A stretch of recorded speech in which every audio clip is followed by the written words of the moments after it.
이재명 대통령이 콘텐츠 지원을 강화해서 글로벌 빅5 문화 강국을 실현하겠다 이런 비전을 밝혔습니다.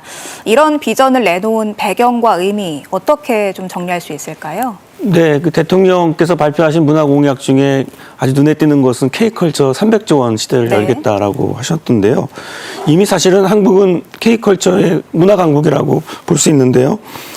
유엔 개발회의 그 창조경제 2024년 그 세계시장 전망 보고서에 따르면은 한국은 이미 그 콘텐츠 수출로 봤을 때 세계 5위에 해당되고 또 출판과 관련된 ISBN과 관련해서는 33만 건으로 세계 3위에 기록될 정도로 이미 한국은 뭐 문화 강국으로 높이 평가받고 있습니다.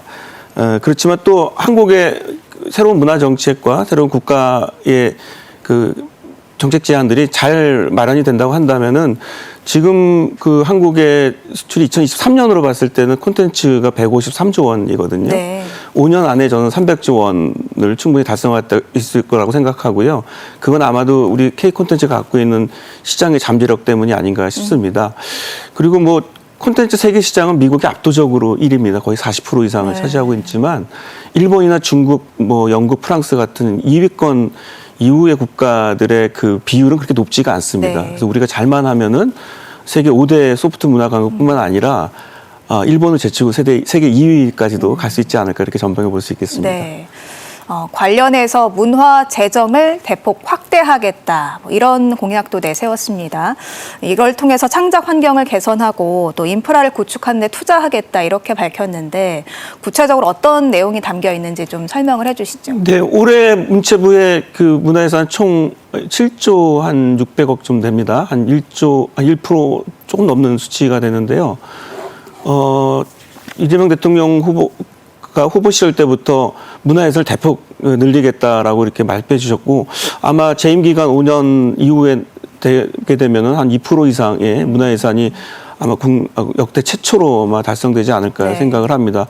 그렇게 되면 많은 그 문화 관련된 일들을 할 수 있을 것 같은데요. 특히 또 아까 말씀드렸던 그 300조 원을 열 수 있는 그런 콘텐츠 R&D에 그 적극적인 투자가 이루어질 것 같고요. 또 예술인들을 위한 또 다양한 사회복지나 아니면은 또 사회보장 제도가 이루어질 수 있을 것 같고 또 국민들의 문화복지도 향상되고 또 지역의 다양한 문화 인프라들이 확대될 수 있는 이른바 문화 강국의 시대가 열리지 않을까 이렇게 생각을 합니다. 네. 인프라를 좀 확대한다는 차원에서 그 K-팝이 아주 전 세계적으로 인기지만 정작 전문 공연장은 좀 부족하다 이런 지적이 많습니다. 관련해서 더 많은 인원들이 함께할 수 있는 K-팝 전용 공연장, 이른바 K-팝 아레나를 조성하겠다 이런 계획도 나왔습니다. 네, 그 조선일보 2025년 5월 29일자 기사를 보니까 상반기에 1사분기에 한국을 찾은 관광객들이 387만 명이라고 합니다. 네. 그중에서 K-팝을 보러 오겠다고 이렇게 응답했던 그 응답률이 37.7%가 될 정도로 한국에 오는 많은 관광객들의 대부분이 K-팝을 보고 싶어서 직접 경험하고 싶어서 오시는데요. 사실 근데 한국의 K-팝의 공연장 시설은 매우 열악한 수준에 있습니다. 전문 공연장 제대로 하나 없고요. 최근에 이제 그 리모델링한 그 K-스포 돔 같은 경우도 뭐 기껏해야 한 15,000에서 20,000석밖에 되지 않습니다. 대형 공연이 이루어지려면은 사실은 공연장이 아레나 공연장이 한 20,000석 되고요. 그다음에 지붕이 덮여 있는 도문 같은 경우는 한 50,000석 되고 스타디움급이 한 70,000석 정도가 됩니다. 한국의 K-팝 아티스트들은 70,000석을 다 채울 수 있는 그런 역량을 갖고 있기 때문에 아마도 앞으로 한국의 아레나급 공연장뿐만 아니라 50,000석, 70,000석 되는 공연장들이 많이 생겼으면 좋겠고요. 더불어서 또 그 지방자치단체 또 운동시설들 특히 그 스타디움 같은 게 많잖아요. 그거를 이제 해외의 그 축구 클럽들 같은 경우에는 그 축구장 잔디하고 공연장 바닥을 이렇게 자동으로 이렇게 옮기게끔 되어 있습니다. 그래서 그런 시설을 잘 투자하면은 전국의 많은 그 스타디움들이 수만 명의 K-팝 관객들을 유치할 수 있는 그런 시설이 되지 않을까 생각합니다. 네. 워낙 K컬처가 전 세계적으로 인기이기도 하지만 이와 관련해서 K컬처를 글로벌 브랜드로 만드는 작업도 추진이 된다고 합니다. 이게 실현이 되면 경제적인 파급력도 굉장히 상당할 것으로 예상이 되는데 어떤 내용인지 소개를 좀 해주시죠. 예, K컬처가 그 글로벌 브랜드화 되기가 참 쉽습니다. 왜 그러냐면 K-팝을 듣고 또 K-드라마를 보면서 한국의 음식이나 뷰티나 푸드 같은 경우들 또 다양한 의상들, 패션 이런 것들을 많이 즐기기 때문이죠. 그래서 한국의 한류나 K 콘텐츠가 관광이라든지 또 다른 산업 분야로 확대될 수 있는 여지는 굉장히 많다고 생각합니다. 참고로 그 2017년에 그 BTS하고 오징어 게임이 한참 인기가 있었을 때 그 두 콘텐츠가 유발하는 경제적 효과는 37조 원 네. 정도 될 정도로 하고요. 그다음에 부가가치 창출은 13.2조 원이 될 정도로 굉장히 높다고 생각합니다. 그리고 일자리 창출도 한 13만 명이나 되고요. 그래서 한국의 콘텐츠, 관광, 엔터테인먼트, 뷰티 같은 경우들이 효율적으로 연계하는 국가문화 정책이 잘 마련이 된다고 한다면은 한국의 K 콘텐츠나 한류를 통해 가지고 한국의 다양한 그 먹거리 문화들 또 음식, 패션 이런 것들이 엄청나게 발전될 것이라고 예상할 수 있겠습니다. 네.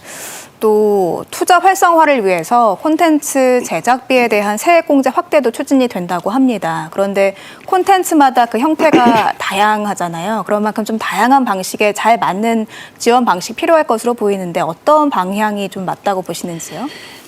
콘텐츠 제작이 굉장히 고도화되면서 비용이 많이 발생됩니다. 네. 그래서 수익이 많이 나지 않는 게 현실인데, 참고로 이제 한국이 산업적으로 키우고 있는 반도체라든지 뭐 에너지 분야와 관련해서는 세액 공제가 한 15에서 20%, 25%까지 이 세액 공제가 되거든요. 근데 네. 문화 쪽 분야는 이제 제대로 된 세액 공제가 되지 않고 있는 중입니다.